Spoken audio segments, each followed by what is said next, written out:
There's a stretch of the Illinois River about 50 miles south of Lake Michigan where crews have spent 15 years pulling fish out of the water by the ton, not by accident, not for sport, by design and by necessity. The question is why it took 15 years of sustained effort to remove 50 million pounds of fish from a single river system. To understand that number, you have to understand what they were pulling out. Bighead, silver, black, and grass carp. 4 species, each capable of topping 100 pounds and stretching 4 feet long. They weren't native to this water. They arrived in the 1970s, brought in deliberately to control pests in aquaculture ponds.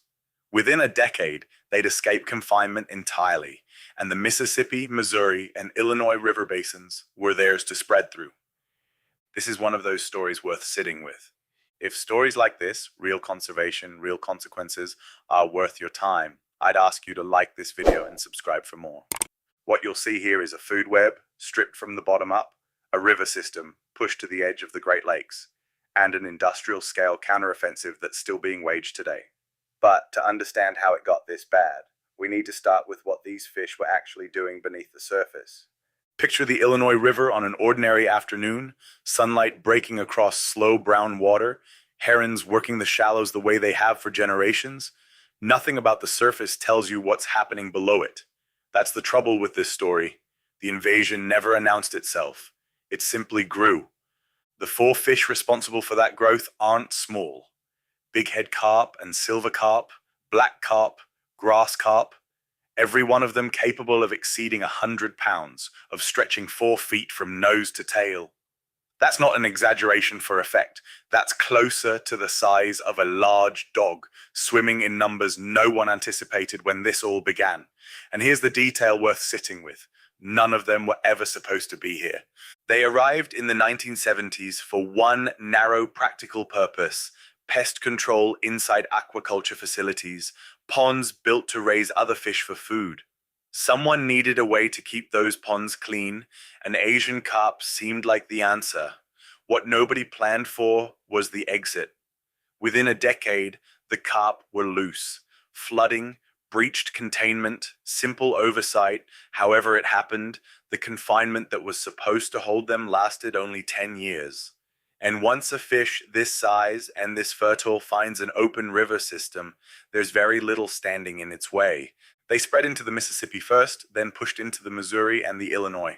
Following the connected waterways, the way water always finds a path. This wasn't a slow drift. It was an occupation, one river basin at a time. To understand why that mattered, why 4 species of fish could destabilize watersheds spanning multiple states, you have to understand what they actually eat. Bighead and silver carp are filter feeders, drawing in the tiniest organisms in the water. Phytoplankton, zooplankton, the near-invisible base of the entire aquatic food chain. Grass carp go after rooted vegetation, the plants that shelter juvenile fish and stabilize riverbanks. Black carp target mollusks and snails, quietly working through the shellfish that other species depend on. Between the 4 of them, almost nothing in the water column was safe. Peter Alsip, an ecologist with the NOAA Great Lakes Environmental Research Lab, put it plainly when he spoke with Popular Science in 2024. He explained that these fish exist in such overwhelming numbers and consume so much that they meaningfully reduce the resources available to resident species. And because silver carp in particular are stripping out phytoplankton and zooplankton, the effects don't stay contained to one part of the ecosystem. They radiate outward because that plankton is the base the entire food web rests on. Think about what that means in practice. Every native fish that depends on that same plankton, every predator further up the chain that depends on those native fish, inherits the shortage. It's not one species losing a meal. It's an entire structure losing its foundation. The consequences showed up quickly, and not just underwater. Resident fish populations began competing for resources that were disappearing faster than they could recover. According to the US Fish and Wildlife Service, in places where invasive carp became abundant, they didn't just harm other fish species, they interfered with commercial and recreational fishing outright, undercutting the livelihoods and pastimes built around these rivers for generations. A food web under quiet siege, and an industry feeling it in real time. But there was another problem. one you didn't need a research lab to notice. Silver carp, when startled by an outboard motor, by a passing boat's wake, don't just swim away. They launch straight up out of the water, sometimes clearing several feet of air with 100 pounds of fish behind the motion. Boaters on these rivers learn to watch for it because getting struck by an airborne carp is not a hypothetical. It's a documented hazard. One more way this invasion reached past the ecosystem and into daily human life on the water. So the picture by the early 2000s was this: a food web stripped from the bottom, a fishing economy under pressure, and a physical safety risk on the water itself. And somewhere north of all of it, closer than anyone wanted, sat Lake Michigan. That proximity is what turned this from a regional nuisance into a continental concern. The Great Lakes represent one of the largest freshwater systems on Earth, supporting fisheries and economies across multiple states and a neighboring country. If invasive carp established themselves there the way they had in the Illinois River, the damage wouldn't stay regional. It would scale to match the lake itself. Engineers and wildlife officials understood the stakes, and they built a response, not a single wall, but a layered system of defenses. The centerpiece is something called the Electric Dispersal Barrier System, positioned roughly 37 miles from Lake Michigan, right along the corridor these fish would need to cross through the Chicago area. It works exactly as it sounds, an electrified section of waterway designed to deter carp from swimming through it without harming the boat traffic and other river use that still needs to pass. It's a genuinely impressive piece of engineering.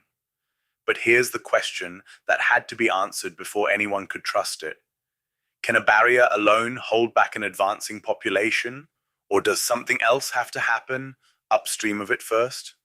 The answer turned out to be the second one. A barrier can hold a line, but it can't shrink a population that's already established behind it. If adult carp kept reproducing in the waters just south of that barrier, the pressure against it would only keep building.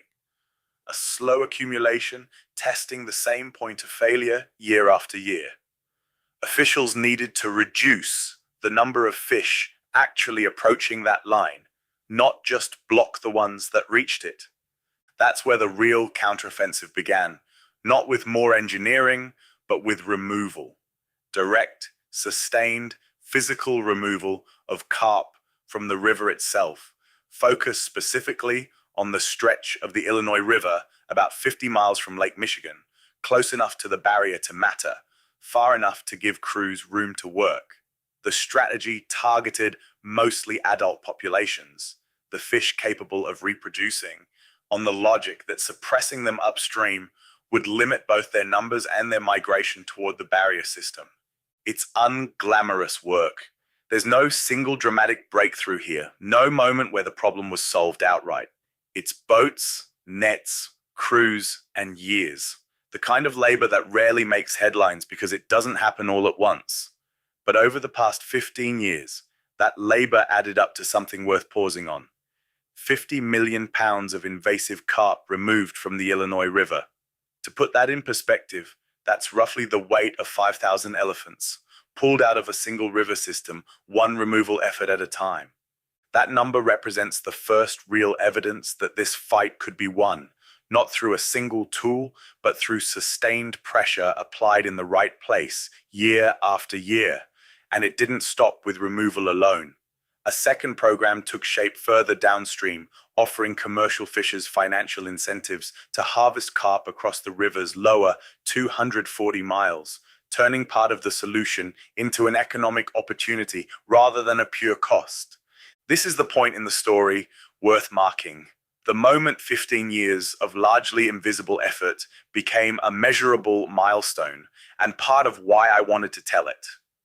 If you're the kind of person who finds real conservation work like this worth your time, this is a good moment to like the video and subscribe so you don't miss where the story goes next, because the removal numbers only tell part of it. The next question is what actually changed in the water once that pressure was applied. Whether 50 million pounds of fish leaving the river was enough to give the ecosystem beneath it room to breathe again. What strikes me most about this river, looking back, isn't the 50 million pounds. It's the fact that the number keeps climbing. There was never a finish line here. No single day when the crews could put down their nets and call it done. And I think that's the part of this story most people miss when they hear success. Success, in a case like this, doesn't look like victory. It looks like maintenance. That's the larger lesson underneath all of it. An ecosystem doesn't announce when it's been altered, it just quietly reorganizes itself around whatever's been introduced, whether that introduction was intentional or not. The carp didn't arrive as invaders in anyone's mind. They arrived as a solution to a different problem entirely. And decades later, the people working this river are still answering for that decision, one removal season at a time. Nature doesn't run on the timelines we set for it. It runs on the consequences of what we've already done. I keep coming back to one image from this story, a barrier humming quietly beneath the water, 37 miles from a lake most people will never think twice about, holding a line that depends entirely on human beings choosing year after year to keep showing up. No fanfare, no headline, just persistence, because the alternative is a lake system too large to undo. So here's the question I'd leave you with. Not about carp, and not really about this river at all. When we solve one problem by introducing something new into a system we don't fully understand, how do we ever really know what we've set in motion? If stories like this, the quiet, unglamorous work of holding ecological lines, matter to you, I'd invite you to subscribe. There are more of these worth telling. The Illinois River hasn't been won back, it's being held. And in conservation, sometimes holding the line is the whole story.